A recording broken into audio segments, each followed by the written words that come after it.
Olá, graça e paz em nome de Jesus. Hoje é o 263º dia de leitura da Bíblia na ordem cronológica dos acontecimentos. Paulo, servo de Cristo Jesus, chamado para ser apóstolo, separado para o Evangelho de Deus, que ele, no passado, prometeu por meio dos seus profetas nas Escrituras Sagradas. Este Evangelho diz respeito a seu filho, o qual, segundo a carne, veio da descendência de Davi e foi designado Filho de Deus com poder, segundo o Espírito de Santidade, pela ressurreição dos mortos, a saber, Jesus Cristo, nosso Senhor. Por meio dele viemos a receber graça e apostolado por amor do seu nome, para a obediência da fé entre todos os gentios. Entre esses se encontram também vocês, que foram chamados para pertencerem a Jesus Cristo. A todos os amados de Deus que estão em Roma, chamados para ser santos, que a graça e a paz de Deus, nosso Pai, e do Senhor Jesus Cristo estejam com vocês.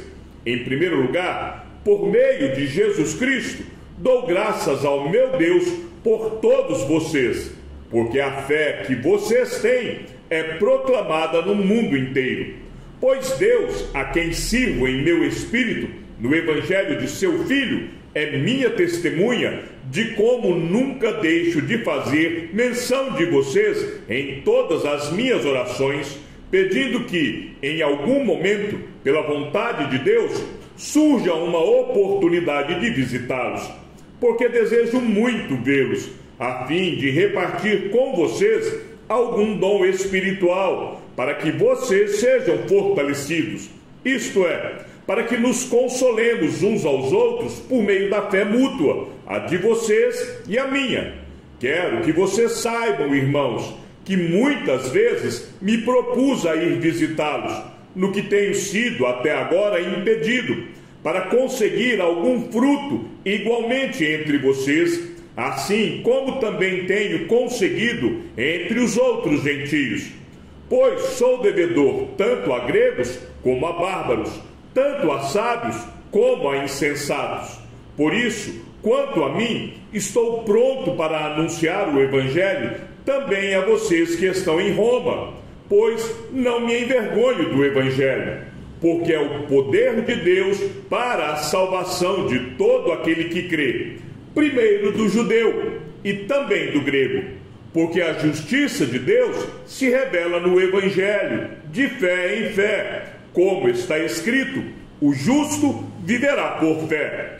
A ira de Deus se revela do céu contra toda impiedade e injustiça dos seres humanos que, por meio da sua injustiça, suprimem a verdade.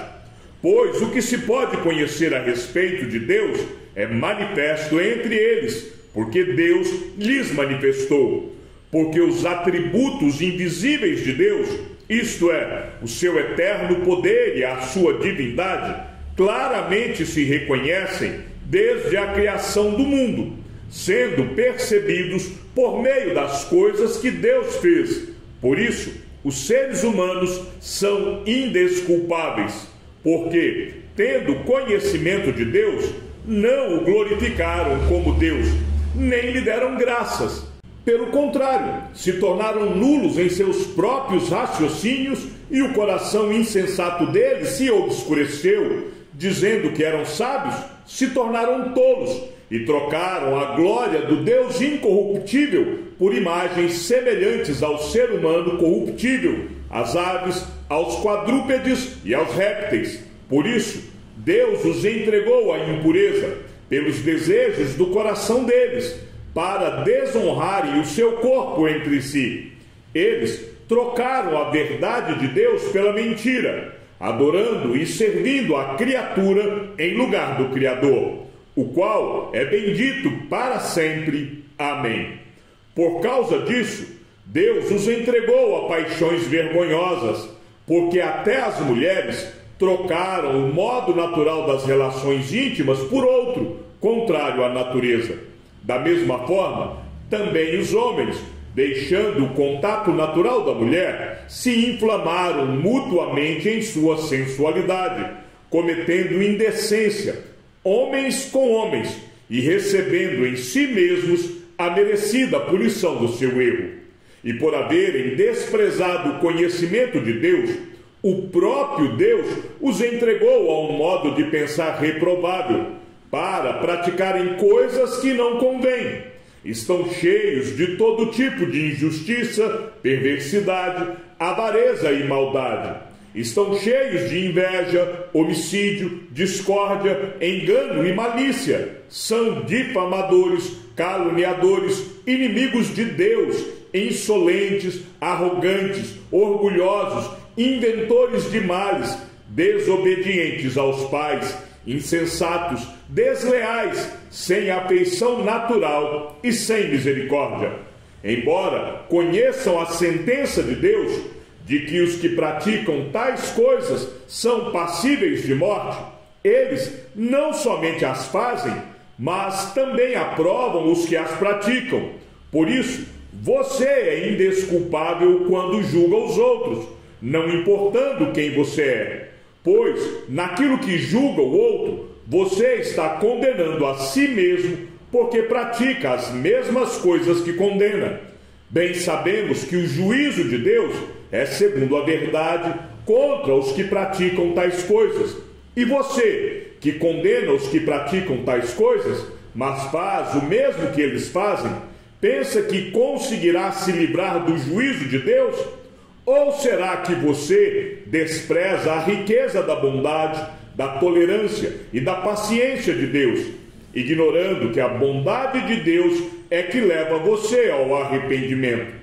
Mas, por ser teimoso e ter um coração impenitente, você acumula contra si mesmo ira, para o dia da ira e da revelação do justo juízo de Deus, que retribuirá a cada um segundo as suas obras.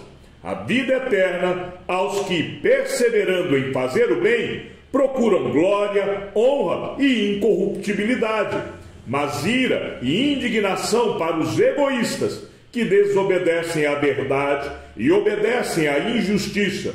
Tribulação e angústia virão sobre todo aquele que faz o mal, ao judeu primeiro e também ao grego. Mas haverá glória, honra e paz a todo aquele que pratica o bem, ao judeu primeiro e também ao grego, porque Deus não trata as pessoas com parcialidade. Assim, todos os que pecaram sem lei, também sem lei perecerão, e todos os que pecaram sob a lei serão julgados pela lei. Porque justos diante de Deus não são aqueles que somente ouvem a lei, mas os que praticam a lei é que serão justificados. Quando, pois, os gentios que não têm a lei fazem por natureza o que a lei ordena, eles se tornam lei para si mesmos, embora não tenham a lei.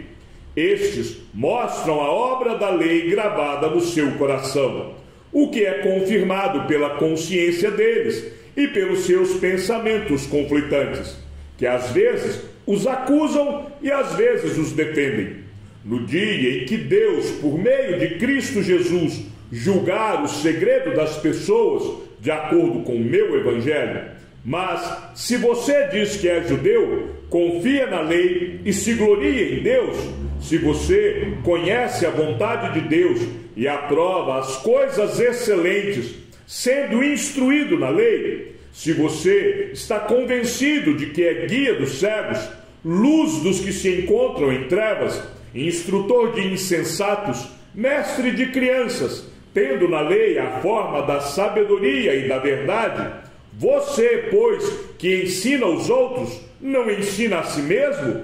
Você que prega que não se deve roubar, rouba. Você que diz que não deve se cometer adultério, adultera. Você que detesta ídolos, rouba os templos. Você que se gloria na lei, desonra a Deus pela transgressão da lei. Pois, como está escrito, o nome de Deus é blasfemado entre os gentios por causa de vocês. A circuncisão tem valor se você pratica a lei. Mas, se você é transgressor da lei, a sua circuncisão já se tornou incircuncisão. Portanto, se a incircuncisão observa os preceitos da lei, não será essa incircuncisão considerada como circuncisão? E se aquele que é incircunciso por natureza cumpre a lei, certamente ele julgará você que, embora tenha a letra da lei e a circuncisão, é transgressor da lei. Porque não é judeu quem o é apenas exteriormente, nem é circuncisão a que é somente na carne. Porém, judeu é aquele que o é interiormente, e circuncisão é a do coração pelo Espírito, não segundo a letra, e cujo louvor não procede de seres humanos, mas de Deus. Qual é então a vantagem do judeu? Ou qual a utilidade da circuncisão? Muita, sob todos os aspectos, principalmente porque aos judeus foram confiados os oráculos de Deus. E então, se alguns não creram, será que a incredulidade deles anulará a fidelidade de Deus? De modo nenhum. Seja Deus verdadeiro e todo ser humano mentiroso, como está escrito, para que sejas justificado nas tuas palavras e venhas a vencer quando fores julgado. Mas, se a nossa injustiça evidencia a justiça de Deus, que diremos? Seria Deus injusto por aplicar a sua ira? Falo em termos humanos. É claro que não. Do contrário, como Deus julgará o mundo? E se a minha mentira faz com que aumente a verdade de Deus para a sua glória, por que ainda sou condenado como pecador? E por que não dizemos, como alguns caluniosamente afirmam que o fazemos, pratiquemos o que é mal, para que nos venha o que é bom? A condenação destes é justa. Que se conclui? Temos nós alguma vantagem? Não, de forma nenhuma, pois já temos demonstrado que todos, tanto judeus como gregos, estão debaixo do pecado. Como está escrito, não há justo, nenhum sequer. Não há quem entenda, não há quem busque a Deus. Todos se desviaram e juntamente se tornaram inúteis.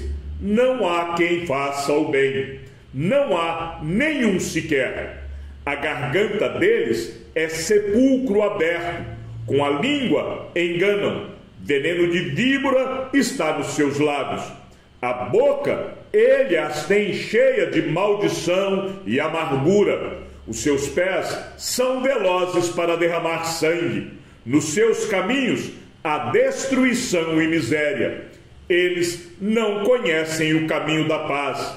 Não há temor de Deus diante de seus olhos. Ora, sabemos que tudo o que a lei diz é dito aos que vivem sob a lei, para que toda boca se cale e todo mundo seja culpável diante de Deus. Porque ninguém será justificado diante de Deus por obras da lei, pois pela lei veio o pleno conhecimento do pecado. Mas agora, sem lei, a justiça de Deus se manifestou, sendo testemunhada pela lei e pelos profetas. É a justiça de Deus mediante a fé em Jesus Cristo para todos e sobre todos os que creem, porque não há distinção, pois todos pecaram e carecem da glória de Deus, sendo justificados gratuitamente por sua graça, mediante a redenção que há em Cristo Jesus, a quem Deus apresentou como propiciação no seu sangue, mediante a fé.